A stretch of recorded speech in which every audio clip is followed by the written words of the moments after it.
Zoe. And the big question is always, what do you pick in this game? Is it, okay, let's get the practice here, it's gonna be, you know, a serious game, or is it, come on, let's have a bit of fun? Last game of the regular season for Giants and Splyce? I think it could go even farther than that, right? If you take a look at the tendency that these two teams have really preferred over the split, they like those late games. Maybe they go for the full-on scaling. I mean, 80 minutes to dream, Deficio. The funny thing here is that one team, I'm not gonna say who, has tried to brand themselves as late game kings. Are you sure it's the team or is it okay, it might have been the coach. And that team has actually lost most of the late games. Where the other team has never tried to brand themselves as late game kings, and they only win in the late game. Now guess who? Sounds like fake news. I don't know, Pyra. All right. Well, let's take a look at what we've got so far. There's an Aatrox blue side ban here. Tom Kench as well. Now that's pretty serious so far. That's a serious one. That's a Kasing ban, and no Nocturne either. Oh, he actually. Now you gotta wonder, are these hovers actually legit here? You better lock that in right now. I'm looking at him. That's not reworked. We don't need that yet. Yeah, no, we're still on patch 8.50. So the Janna here is actually, it's a mind game thing. It's a counter hover, because Xerxe will always hover it. That's right. So I think they're trying to get in his head by kind of showing they can also do it. But it's an Akali. So we saw a lot of Akali after the rework came through last week, and now it'll be Betsy's time to shine on it once more. Back over to Splyce. Quick prediction, Maokai Rammus hover coming in from Odoamne. Interesting. Splyce is actually the team, and this is a very serious point, they're the team that hovers the most in pick and ban phase. And it's always very specific what they hover. The Diana is from Xerxe. Typically it's Rammus Maokai from Odoamne, just because it's an old joke that he's like, you know, he can only play those champions. And Kobbe is the Ari, so there's a lot of hovers on this side. And I think that is crucial. This is Splyce as a team. They're a very jovial bunch of dudes for sure. Now, we'll see if they take that onto the Rift as well and have a little bit more fun with it today. Now, we already have an early mid lane lock-in, so that means that Nisqy will answer with the LeBlanc very quickly. So what I find pretty cool here is Splyce have made it very clear lately that they want to play Varus when it's available. They want to give that to Kobbe. It's a great champ for him. We talked about it yesterday in a good laning phase.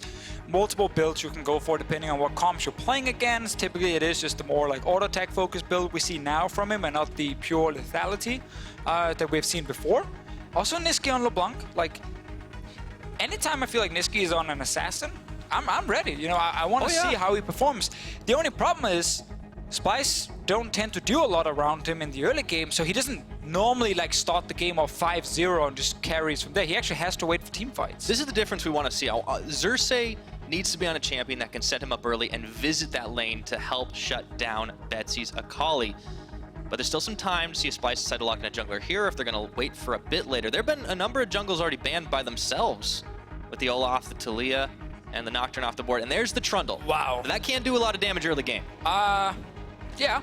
I've been watching a lot of Memento this split, Deficio. It can definitely do a lot. It's also the #1 pick for Xerxe, the man who reintroduced Trundle to the meta, if people already forgot that during Spring Split.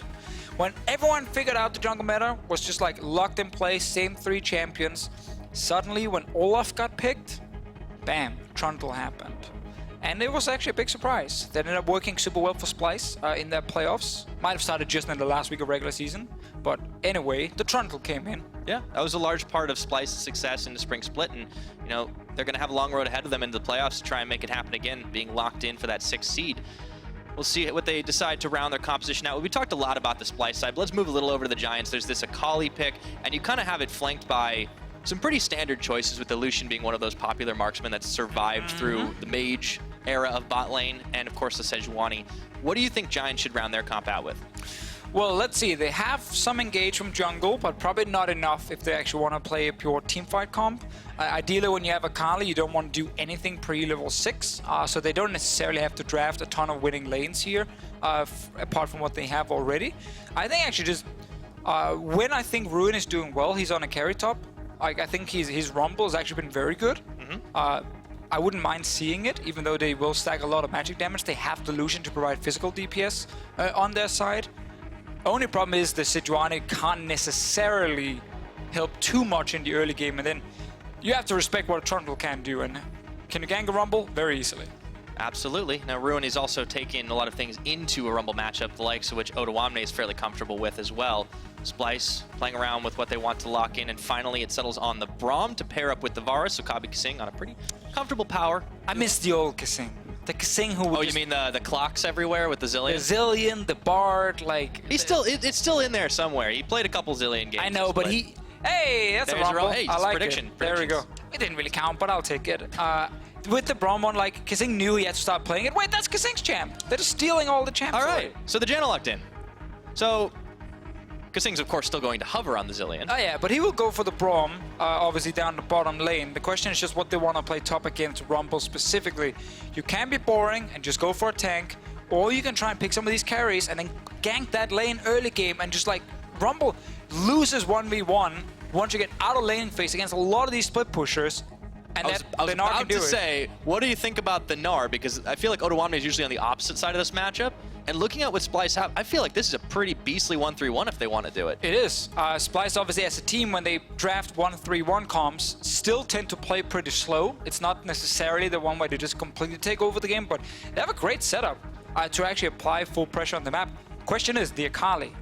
Can they make sure Betsy does not get ahead in this game? Because then he will dominate once he goes into a side lane. But it's going to be interesting. Giants have mainly drafted actually just a lot of damage coming in from the Rumble and Lucian, if you look at just like one item on their side. And I really especially want to look at the bot lane 2v2, because they picked this Janna.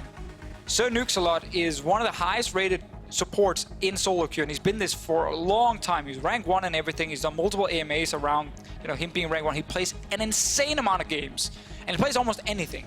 And with their Janna pick specifically, with Lucian, I'm really looking at this Giants bot lane to do well. And I actually want to see how they perform together, because a lot of people, very mixed opinions around the Giants bot lane.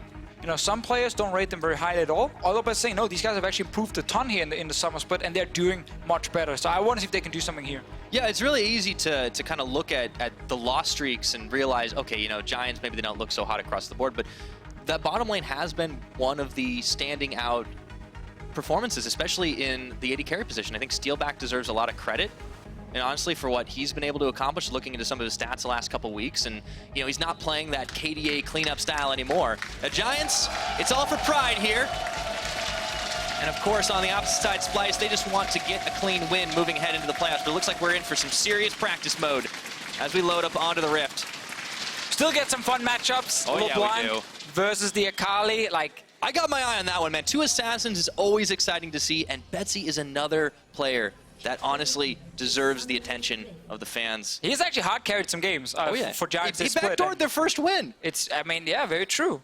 And it's important that we appreciate when we get Assassins in the mid lane against each other, because for a long time in competitive League of Legends, we had Orianna versus Azir happening almost every meta, and people were asking for more Assassins. And lately, we've gotten a lot more. Like, we've had a Zed early, only one, of course, but we still had it. I'll take it. Wukong from Caps. We've had the Talon with the Smite mid. We've had that. The camp level 1. Obviously, Akali right now is considered one of the strongest picks in the meta. So you have what can be a super snowbally 1v1 matchup mid lane if the teams are playing towards that lane. Obviously, with the side of Giants, we already mentioned the Rumble top. I think that's actually Ruin's best champion right now, which is obviously why he grabs it blind, and he's not going to struggle against Odoamne specifically in the early game. It's only if Xerxe suddenly shows up. Let's see what happens level 1. Pyratechnics, I think they're going to sneak their way in. Ooh, Xerxe spotted Did though. not see the ward here. The ward was placed far enough away that when you use Sweeper to enter up the ramp, you didn't see it necessarily. So they don't fully know that they actually spotted. Giants have the information, and obviously that ward is placed in that specific position for a reason, just to make sure that it doesn't get spotted and disabled instantly. Of course, now Splyce know that Giants know because Djoko is going over the wall. So kind of gave it away, jugglers pretty much have perfect vision, and this is why you ward. And Xerxe, by running straight through mid lane, will make sure that he can stop Djoko from actually doing something. So good little move here. You get the enemy red buff. Can he even get the Rift Scuttler and force Djoko away? It's a Trundle, very strong early fights, and red buff. Djoko gambled, and it backfired. Because that ward placed in the river, and as you said, Pyra, smart level 1 warding is important. So Xerxe is going to come away with the lion's share of that experience and that CS early on. Betsy does force Nisqy and at least his clone out of the lane for the time being. Pretty quiet, settling things in for the time. We're 2 minutes in. Hey, I wanted all the action, man. No, Djoko is going to try and sneak up back on the other side. All right, so instead of him staying in his own jungle. He actually did not sit around to farm any of his camps, and he, I think, now surprised Xerxe by taking this path in to then steal the blue buff. Xerxe could go in and just take away the Grump and the Wolf camp, and he will still get some camps in the enemy jungle. I think Djoko has played a bit safer and just step out, but notice bot lane, as we highlighted with this Janna pick, expecting Giants to do extremely well down here, and they are pushing in early, allowing Djoko to invade. Yeah, just giving the opportunities. Now, Giants, I mean, again, I want to harp a little bit. I'll go back to it in a second because Betsy is going to get caught up in those chains, and they may not be able to see him just yet, but they can tell. He was right around in the area as he dashes away to safety. Djoko coming back to help out. But I want to talk about Giants overall. They have actually had a lot of close games. Yesterday especially, you got to look at the game against G2 eSports because they came damn close to getting 2-0 on the split against G2 until it all came crashing down around 30 minutes. And that kind of is the Giants story that is so interesting. This split is, they've actually been pretty fun to watch in a lot of their games because individually they've had a lot of players ready to try and make big plays. Sadly, in terms of, you know, game macro, making the right decision consistently as a team, it's just not been there. Like, they make one great play and then the next two fail. It's in-game consistency, right? It's not about like, oh, you know, they need to get consistent wins over the splits. They need to just consistently do the right thing to win it, and it just hasn't been enough so many times, and that's the frustrating part. Yeah. But I think more to your point, Giants are a very exciting team. They make a lot of cool stuff happen. And that's again the thing where the individual players, when it's like 1v1 or 2v2, they're ready to go for the aggressive ones. They actually try and pull the trick on it, and that's fine. But they're obviously not a step above a lot of the other teams if you look at individual talent, which is why the scrappy playstyle has not rewarded enough wins. Because you can make a case for Fnatic maybe not playing the cleanest games all the time. But they have some of the best players, so when they go for these aggressive moves, they tend to go in their favor because they just outplay you in the individual skirmish. Not saying they're making terrible plays, but they can go for more aggressive moves on their side than a team like Giants, just based on the names and the talent. Yeah, it's not just having the plan, it's also being able to adapt it on the fly. Now, Xerxe is wrapping around here to try and get a gank off onto Steeelback or Nukes a lot. Kobbe a little bit low, flash forward from Kasing does not hit the Q. Steeelback dashes over away from the pillar, but it looks like Nukes a lot's the target right now. He's gonna go down to the Q of Kobbe.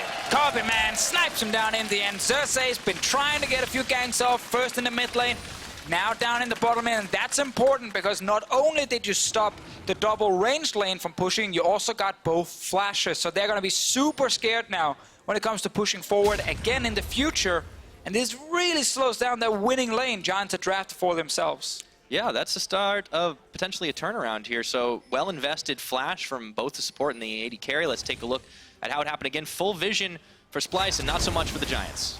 Kasing, as long as he gets the passive down, Steeelback knows he can't do a whole lot, and Nukes a lot, yeah, sadly for him, caught a little bit too far up. Yeah. We gave a lot of credit early on, though, to Sir Nukes a lot and, you know, his ability to play a lot of these different champions. But I want to talk about on the other side, Kobbe. Even in the loss yesterday against Schalke, he was the standout performer in my mind. This guy was doing everything he could. He couldn't do enough against the front line because they were just holding everything up and nobody else on Splyce was able to break it. And you know what, I tried the same storyline yesterday and I agree for most part of the game, but people will look at the final fight at the Elder Drake that Splyce lost. He flashed forward trying to finish a kill onto Amazing. Suddenly he was caught in the middle, he died, and they lost the fight. Forward. Oh, Betsy! So, what were you saying about flashing forward to try and get the kill? Ooh. Well, Assassins in the mid lane. Yeah. They're fighting, it's exciting. I mean, you're right, but... It's really exciting if you're Nisqy. Not so much if you're Betsy. Really exciting. But you know what else is really exciting? Ward's getting cleared, apparently. No, it's because Kasing is using his sweeper. That's people appreciating good support play. Oh, is that what it is? Always okay. remember to use your sweeper, guys.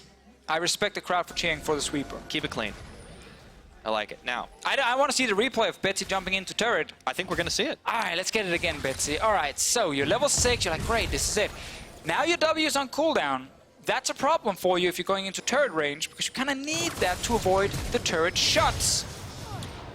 You didn't have it. You got chained.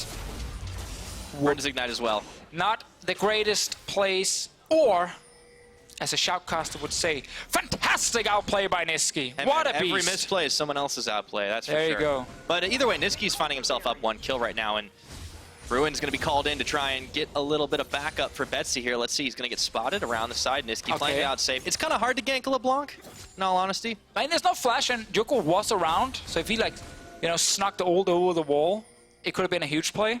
Sure, I mean, that's fair. It's just the distortion is definitely a decent way to get out of harm's way. Odo finding out Ruin as he tries to go back to his own tower. So the mid lane has been where most of the actions occurred, minus the first blood. Right, and then you wonder, okay, Splyce, you know, they have a 2-0 lead now. They have Nisqy already getting killed in mid. Like, surely they have control in the map, or on the map. And then you look at the minimap, and it's like blue wards everywhere, and it's just Giants being able to move around on the bottom side. So Splyce have actually not gotten a whole lot of control yet, despite getting the early kills. They're still getting, you know, somewhat pushed in on the bottom side. Nisqy's hoping for another kill, though. Betsy's hiding. snowballing is here. Oh, goes over the wall. Does not manage to find the Glacial Prison. Betsy looking, hunting, not able to find the kill. Still Splyce holding that gold lead, but as you mentioned, yes, it has been Giants' control around this river. They have a lot of vision invested. And that's the thing, right? I'm praising the Giants' vision because it allowed them to set up plays like the one we just saw here. You just gotta then execute on it, because you were hiding in that river, you know, you were trying to sneak in with the ult from Djoko against no flash Nisqy, try and burst him down. But he read the situation properly. Yep, that's the consistency. You need to be able to set up the plays and knock him down at the same time. So game state still a little bit more relaxed, a little bit more laid back, and that's how both the teams like to play. We keep on talking about that late game and how they both love getting there. Well, Giants are still the fake late game kings. They're not the real late game kings. That's some good ward clearing action right there. Now, Ruin has found Odoamne, but he's got to be careful. Near overheating. This is actually one of those 1v1s I could see actually resulting in an isolated kill. Sure, I mean, at some point we're probably going to get it. I just went back to see the play where Nisqy jumped back and he didn't get hit by Djoko, what actually gave it away. And snowballing moving up, he got spotted by a ward that Nisqy just placed, so he was ready to jump back to his original position. And that's why, when he saw the Sejuani ult, he instantly clicked on it. Otherwise, I think he wouldn't have 100% guessed that they were sitting there. But because he spotted snowballing on a ward he just placed himself, he was ready, reacted very quickly, so well done by Nisqy. Good game from him so far. Meanwhile, if we look at the bottom lane, what do I see, Pyra? I see Arcane Comet from Kobbe. I see Ghostblade first item. Lethality Varus. You can teach dog new tricks. Sometimes it does work that way. So Kobbe has changed it up a little bit on this Varus. I mean, if you look at the team he's playing against, there's 4 squishy targets. That's a good point. Lethality kind of, you know, is true to its name in that situation. Yeah. I mean, it actually makes sense for what he's playing against. Now, late game is a bit... Okay, let's see the replay. So notice when he walks down, the ward he places right there spots snowballing when he moves in. So he's ready. Okay, they might be around. Otherwise, why would Janna be here? And that's when he jumps back very quickly. So actually pretty good reaction time. Anyway, Lethality Varus. I played against one the other day in lane. At this point, when he has the first item, if he hits 2 Qs on you as a squishy target, you're back in base. It's actually insane how much damage it deals early. It just doesn't do much in the late game. But now, at this point, if they gank this bottom lane, which is what I'm expecting with the Lethality build, they have so much damage. Djoko moved in, didn't find Kasing, but this is the problem for the Giants' bottom lane. That's Look at all that damage. Q. That's the first one. We were thinking, though, the Lucian and Janna combo was actually going to be the one. I mean, they lost the flashes, as we highlighted, that died the first time, and Lethality build is great in laning phase, so it is actually very hard for Steeelback and snowballing to do something now. Another thing with it, and a little tip I got from a super smart coach, is when you see Lethality Varus in lane, build a cloth armor. Just do it. I see. Like, just do it. It's so effective at trying to mitigate some of this damage, because you just need to make sure that you don't get killed on 2 Qs. That's effectively what that's a feels bad man for sure. Now, speaking of Betsy, once again getting rooted into the Shroud he goes. Nisqy is still able to find some damage on the Distort and forcing the back away, or maybe not. Here comes Djoko, throwing out the Ice Ball, and Betsy going in for the collapse, finally gets the kill. Oh, so close, and he eventually dies. Djoko getting pushed back forward. It looks like Xerxe and Odoamne are going to be double teaming here, and that's Splyce coming up with the advantageous trade. Nisqy actually managed to get a kill on Betsy right there, even though he was the one getting ganged. And then the turnaround, Odoamne using the pillar from Xerxe. Bot lane as well taking some damage, and this is a bit of a problem for Giants, my friend. Oh, Splyce kicking things into high gear here. Flashing out of danger is Ruin as he goes back to the safety of his tower, but Speaking of ruined, I think this early game right now is not going the way the Giants envisioned it. A lot of damage chipped down on the tower bottom with Kobbe and Kasing.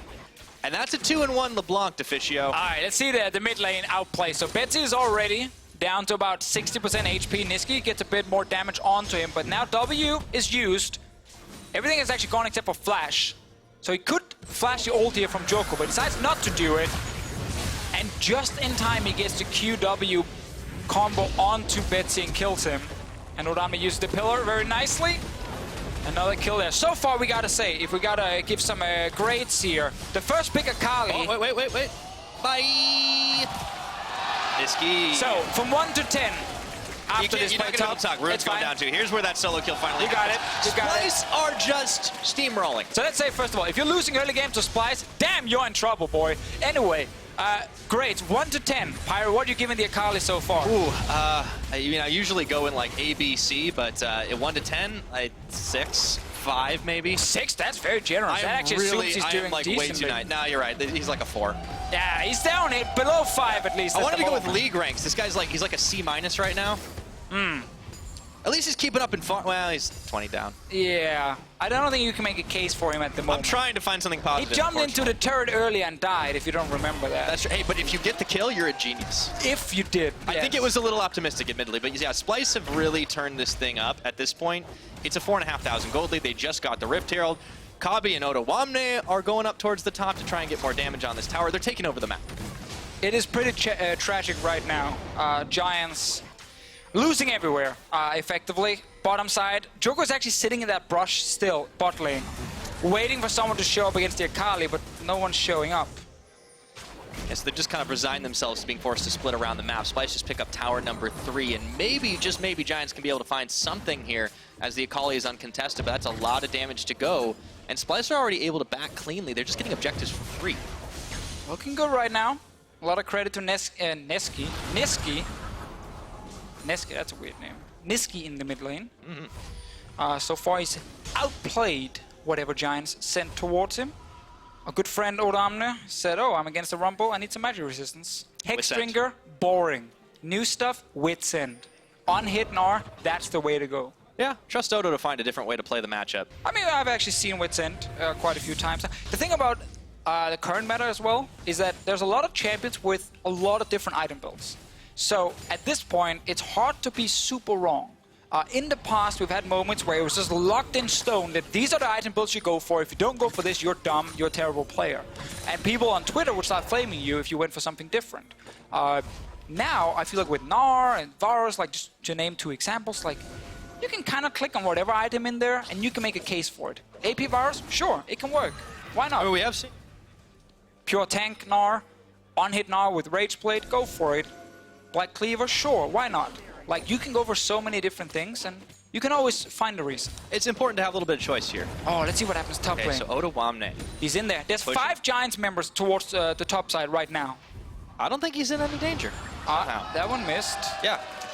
And you get the word clear after all. I mean, Odoamne managed to sidestep. 1. No. No, no. Go back. Can't encourage it, Pyra. You're playing a dangerous game right now. You're right. This is gonna punish me at some point. Okay, so Betsy's Might back up to already the top. have. Maybe.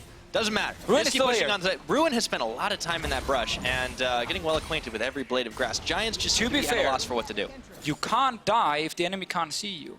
I mean, that's So- not true if you have AoE damage. I mean, but they don't know you're there. Hold on, the oh, Varus he's still about to come. here. Here we go. It's a Narvacue. Odoamne, and there's the red carpet for the It kill. of worked. Betsy getting it. Hide in the brush for 2 minutes, and suddenly the enemy top laner will overextend and you can kill him. They never expect it. They definitely did not expect Ruin to still sit there. I don't know if it's going to be phasing Splyce too much because Rift Herald's out in the mid right now, and there's Kasing and Kobbe. There is going to be a tower trade. Ruin will be able to finally find that tower up top, but at the cost of a lot of damage on their inner mid. Well, they're going to And lose the bot. mid lane turret. They're probably losing bot lane unless they can do something. Okay, Fight. Nisqy, he does get stunned up. Here we go. Let's see. That's 1 distort. That's the second. He's out. Tower stands. It was the Sejuani, couldn't one-shot her, so he didn't want to try and go for the 1v3 outplay. I just want to see Kobbe land some Qs, but we never look at him. We always look at, like, Odoamne or something. Well, there's just so much burst between the two assassins, and the fact that Odoamne and Ruin have kind of been butting heads a lot this game. I feel like the Kobbe queues are lower on the list of priorities here. It's true, but what about this one? Hold on, here comes Djoko, moves forward. He didn't Djoko have the ult first. this time. Nisqy moves out of the chains. Giants want to force the fight. 5 versus 4. I don't know why that was getting stuck on the middle one. I don't know. But there's also an Infernal Dragon coming up in about 10 seconds. Splyce is still on this map, so it's pretty easy for them to take this, and this is going to buff their team fight up. I feel like there's a lot of tenacity and MR on the side of Giants. Not respecting lethality Varus right here. So far it's, you know, cost of a bot lane turret, but apart from that, it's obviously not been the Kobbe queues winning just yet. Ooh, Nisqy with the bait. This is one of those games where Sejuani really is not going to have a lot of fun playing Janna unless he can properly disengage against Odoamne. That's kind of the key right now, and But it's always a risk playing these squishy support champions, but Nukes does also seem to prefer them. You don't have point-and-click CC against LeBlanc as a Janna, so hitting tornadoes is like almost impossible. I mean, you do. You have a W. I guess It's it is CC. a point-and-click. It's not very powerful. Is a slow considered crowd control? Kind of minor. I mean, you are maybe. Maybe. I mean, it's a slow, but it's not a stun or a snare. No. You can move. You can just move less well. I mean, it's a fair point. Yeah. It's not so much control. It's more impairment. Right. You Yeah. wouldn't say it makes someone immobile, right? No. Oh, just less mobility. mobile. Yeah, less Yeah. mobile. Cool. Good. I'm glad we got that one squared away. But Splyce, at the moment, do seem to be having this game very squared away. But I think they're still going to probably go a little bit longer. 20-minute game doesn't seem like they're not obviously closing it out anytime soon, but they do have full control on the map. So here's a question for you, Deficio. At this point, with how far down in the goal game Giants are, can they try and force anything, and how? I mean, they have to, right? They have the Rumble at this point, and they actually have the one-item Lucian. This is what we were talking about. This is where they should be powerful. Yeah, I feel like this mid-game is actually the one moment for them to try and do something despite being down the 4 or 5k gold. And if they don't win that fight, well, it's because they were behind already, so game is over. But if you don't do anything, I don't think it gets that much easier unless Betsy and Ruin play late game team fights perfectly. Like, there is win conditions there based on just pure outplay. Yeah. But it's tough. Obviously, you got to remember again, Kobbe lethality build is not as great late game, so there is a small opening again from Giants. It's a bit of a problem. Small opening. Hello, Nisqy. That's number 4. Yeah, Nisqy is doing very well this game. He's having a good game of League of Legends. Oh, Betsy's trying. 2 levels down. Hold on. Let's Here we go. Over the wall. Come on, Betsy. Uh-oh. Some jukes. And they're going to lose a turret while it's happening. I like that he committed, went over the wall. He made us believe for a second he was going to do it. Oh, he found Kobbe. Yeah, let's see if he's got the damage there, but there's a collapse coming. Kasing, Xerxe, Nisqy, and that is 1v3. I don't think you're that much of a ninja, my friend. Nisqy gets number 5. Betsy. Didn't work. He tried. It's hard to 1v1 when the rest of the team is there, and that means that Splyce is going to be able to push in the top turret. They don't even need Odoamne for this one. Giants back away. It's good to see Splyce dominating the early game. It's been one of the big question marks regarding this team going into playoffs. They will, of course, be our number 6 seed, meaning they will have the toughest road towards the final, having to go past whoever gets number 1 in this fight for first here in the EU LCS. Absolutely, and a win here is also going to boost your confidence going in to the playoffs, because yesterday it was a tough game against Schalke. Schalke are looking like a stronger team at the moment, and who knows what will happen in the best of 5s, of course. Splyce are a team that have prided themselves on their ability to play in those best of 5s. Nonetheless, having a win on the last day of the regular split, that's certainly going to help you feel better. I definitely prefer winning to losing. That's usually the case. And I hope it's the same for Splyce, so I agree with you. It'd be weird if it wasn't. Yeah, you'd be kind of a weird player if you loved losing. I think there are like a couple of players that are like that. They usually like AFK in the first 5 minutes. I've seen some of those. It's true. Yeah, every now and again. Let's see if Splyce can cleanly Here we go. finish this. And that's again where, as Constance, we set stakes in this game. There's always something to play for. Now Splyce is playing towards the clean snowball. Can they do it, and we can hype them up or not? Well, here we go, Kobbe. 4 Giants going forward, looking for Kobbe. Immediately, Kasing jumps back and gets the knock-up on Steeelback, and Djoko backing away into the safety of the tower, or is it? They're following through. Betsy gets Ruined, but Ruin is going to pick up Kasing. It is not nearly enough. The Monsoon coming through, and Ruin gets chomped by Xerxe. Teleport completed. They'll get knocked back by Sir Nuxalot, but not for long as Odo. Xerxe flashing forward, looking for Steeelback. Nisqy coming around the side. This is gonna be a bloodbath. Odoamne getting one. Nisqy getting number 2. How about that for a magic trick? He made Nukes disappear. Well, we said we wanted some mid-game fights from Giants. It was the only way back in the game right now, and they actually tried. They were against a no-flash Kobbe. Sadly, no one got to lock him down. Djoko's still there. He's waiting for them to stop the Baron so he can steal it. I don't know if they're going to.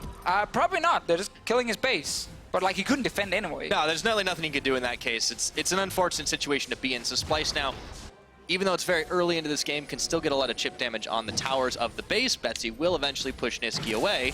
Oh, he's actually going to flank Nisqy now. Hold on a second. Djoko. He's on his way. He's got no ult, but let's see what he can do. Oh. Nothing, unfortunately. Didn't do anything. That, Didn't even check the that brushes. was not a satisfying payoff. Could have killed 3 control wards. Did not check any brushes. Wait, Nisqy's on the back. way. Plot thickens. Hold on. Nah, Oh, no, he's going to take Gromp. Okay. Probably more important at this point. Might be worth more gold. Slightly. Let's see what happens mid. Kobbe, no flash. Look at his play. Ruin. Lance ult. CC in. Oh, that was an instant reaction from Kobbe. That was a good block by Kasing, too. I want to give him some credit, because Kobbe might have gone down. Was that the Start Edge of of that. Night blocking that? It looks like it. And then we all know what happens next. The counterattack, the double kill for Xerxe. And then, we got to slow down this kill. Then, oh no, we don't even get to see Nisqy. That was too graphic for the broadcast, yes, unfortunately. it was. Ruin is going to get knocked against the wall, and that is going to be the end of him for the next 40 seconds. This should prompt the start of the Baron for Splyce, but they might be trying to push their luck into the base. I mean, they got that free inhib. Might as well grab it right now. Top lane, I think the wave is going to push down once Nisqy shoves it a little bit. Oh, Steeelback to split push. Base race, let's go. He recalled. That's not that much of a race. Oh no, he's back, he's back. Base race is on. Okay, here we go. Let's get the base race cam. There we go. There, look at this guy. It's. I don't know if it's fully a base race cam. I didn't say it was a great base race. I'm going to call it. But he's running for the base. I think Splyce are winning. That's my bold statement for today right now. And it looks like Splyce are just going to keep charging this wave of minions in. Steeelback will finally call chicken here, and it's going to be tower number 1 on the base, fired down. Splyce, so they want to stick around for this one. I'm not sure if they should. Here we go. There's going to be the red carpet from Ruin. Not enough to get the kill off, but Steeelback does chunk a full channel culling into Odoamne's back, and Splyce are split up, but Nisqy decides he can get a kill, or just barely misses it thanks to the monsoon from Nuxalot. No one's gone down just yet in this fight. Betsy's still on the chase for Xerxe, but he might have overextended himself as the pillar comes through. Kasing gonna find him. There's the collapse. Kobbe getting the chains on, and that's gonna be the reverse collapse here. Kasing getting Betsy on this, and now Splyce should be out of the woods. Oh, Kobbe never hitting the Qs. I want to hype that build, but at this point he doesn't deal anything. Dude, there's a 6-1 LeBlanc in this game, Deficio. We've already talked about Nisqy. We can keep talking about Nisqy. He's playing really well. He's actually playing extremely well in this game. He's Yeah, having and a lot of fun. He's been set up for success too. It's not that By Xerxe is himself. camping his lane. Yeah, he's been able to find the picks. Yeah, and then he's able to find more picks, and his team lets him have the picks. I think out of these 6 kills, at least 4 of them were solo kills. So, I mean, he's been feeding himself. Yeah. Djoko wants to kill Odoamne bot lane. Okay. TP as well. There's a lot of investment Really giving here. it away, but let's go. Okay, there's the hop. Djoko still on the chase. This is big investment from Giants to try and get anything they can to get back in this game. There's a teleport as the Gnar comes up against the wall. Djoko has found the damage onto Odoamne with the rest of the team. But it's going to be some deletion. Nisqy with the damage. Kobbe with the follow-up, and everybody from Giants just blinks out of existence. All credit to Nisqy there for the damage dealt. Kobbe just finished the kill. It was definitely the LeBlanc. He did have some burst. It just was spaced in the right place. It was definitely Nisqy right there, making sure that no one could do anything. I think Giants are just having a bit of fun with this one, trying to chase a few kills. Hey, if they can get it, you know, you get to hashtag worth in all chat. But I think Splyce is knocking on the doors to victory here, and they'll just wait for the minion wave to charge through before they finish the job. Okay, last one going down for Splyce. Normally they win in 40 minutes. This game, they might actually win in 27. Well, looking to make that one happen. Giants last ditch, last stand, last chance to try and turn it back around, but the Nexus is bare, being fired down. Djoko, everyone going through. Ruin's trying to help out a little bit with that equalizer, but I don't know if there's any equalizing this game at this point. Steeelback, one more shot is all they need to do it. It's for some style points. They go for the fountain for just a few more shots. Triple kill for the Varus, and that's going to be Splyce with a victory in their final game of the regular split. Good ending for Splyce. As you highlighted, Pyro, they needed it. Of course, lost the game to Schalke, lost the game to Fnatic, where they were like close late game fights. This one didn't even go to late game. It was just early game domination, started by Xerxe and Nisqy. And they proved they could do it. They could do it cleanly as well. Not without a couple of mistakes, but for Splyce, looking to the playoffs, it's going to be something to build off, and they can be very happy about that performance. Of course, of course. I'm a fan of Nisqy LeBlanc. That was pretty damn good. I'm a fan of Nisqy in general, the way he's been playing this split. I'm sad my lethality Varus talk didn't really give us anything. I mean, he got 3 items completed. He went 6-0. But ended up not being that relevant. He landed that 1 Q on Janna in lane where people saw the damage. You're always going to have the camera on the assassin that's just snowballing out of control. That's just the way it is. It is the lot in life for AD carries, I'm sorry to say, but he did his job, and he did it well. Nice. Very, very true. And Kobbe, you know, definitely deserves a lot of credit as a standout member of this team. I was talking about him earlier from his performance in the loss. This game was Nisqy, for sure. You're 100% correct about that one from earlier, Pyra. Great performance overall. Oh, yeah. And Giants, obviously, as you guys could see in the game, on the player cams, a lot of smiles, a lot of laughs. Like, this was the last game for them in the regular season here in 2018, and the game didn't mean anything. Like, they were not playing for a playoff spot. No, the only thing they could have really done at this point was just kind of make it a louder bang to go out on. But all the same, I liked what they were doing, showing a lot of heart here by chasing people down, going for the crazy plays. At some point, you've just got to have some fun, and just remember that. Very true. First pick Akali didn't really work. No, it didn't. Credit to Betsy for trying. I really think they kind of had a little bit of trouble there once that flash under tower happened. And here was the trend in that game. It definitely was all Splyce for the most part. There's a decent goal graph if you're a Splyce fan. Just decent, yeah? I give it a decent. Okay, all right. A solid 5 out of 10. You are like really hard to please. I'm easy. You're very difficult. Between the two of us, you we're a almost fair gave the grading Akali scheme. in the early game a 6 out of 10. 6 is still a failing grade where I come from. But it's out of 10. Yeah, okay. Let's take a look at some highlights and forget I said that. This is the first thing that happened. Oh, actually, no, this was a second one. He already died once. And then Nisqy gets ganked, does not want to use his flash. Let's just say it was on purpose. He didn't want to flash this one. And then he gets all the damage down on Betsy. And I want to say it was also planned with the pillar into then. I mean, obviously the Gnar ult was planned for. That was actually sick. Obviously, the first pillar was just there to get the flash. It looked good though. I like it. Yeah, good stuff. And here goes Nisqy again. Oh. I mean, this was the Nisqy show because at this point he's just 3-shotting people. I miss old LeBlanc with DFG. Could do that even faster. Yeah, that would have made that even That would have lasted harder like to watch. 1 second only. Yeah, I suppose it's short. So he got a chance to flash here. I also realized a lot of our newer viewers will not know what DFG is unless you've played the new game mode. Or you listen to Pentakill. That's fair as well. But in Nexus splits, you can play with DFG. Oh yeah. So you actually now, even as a newer player, you have a chance. Reason to go play. You can go back and play with some of the very old items, which is I'm cool. going to pull you out of your item discussion because we got to talk about the players as well. If you think one of those players stood out especially, I think I might know the name on your lips. Be sure to check out the player of the game vote at lolesports on Twitter. You can choose between Xerxe, Odoamne, and Nisqy, of all people. Or lethality Varus. Apparently that's not a choice. So Deficio, don't lie to the people. For more on Splyce's win, let's check in with Law and their mid laner. Thank you very much, Pyra, and thank you, Nisqy, for joining me now. Very controlled game for you guys, especially in the early game. And it's not been your forte, if I may say, during the split. So what made it difficult for you guys to take advantage in the early game? I mean, right now we're trying to improve on like our early game, at least playing like more aggro, I would say. And I think this game we kind of show that we can actually play an early game, and not like give up everything. So yeah, I think it also helped that like we had nothing to lose and we had nothing to win either. So we're just going all in and yeah. You're talking about playing more aggro. I saw you picking up way more assassins lately. So do you think it's the way to do it for you guys through the mid lane? I mean, I like assassins right now because I feel like you can kind of challenge every champion, and like you can even like blind pick LeBlanc or like Yasuo as I did yesterday. Like, it's like if you're good on a champion right now, which is an assassin, you can lay in against everything and just snowball the game out of control. Now, everything is settled for you guys. You guys looked 6th in the standings. So what is the team you fear the least coming into the playoffs this time?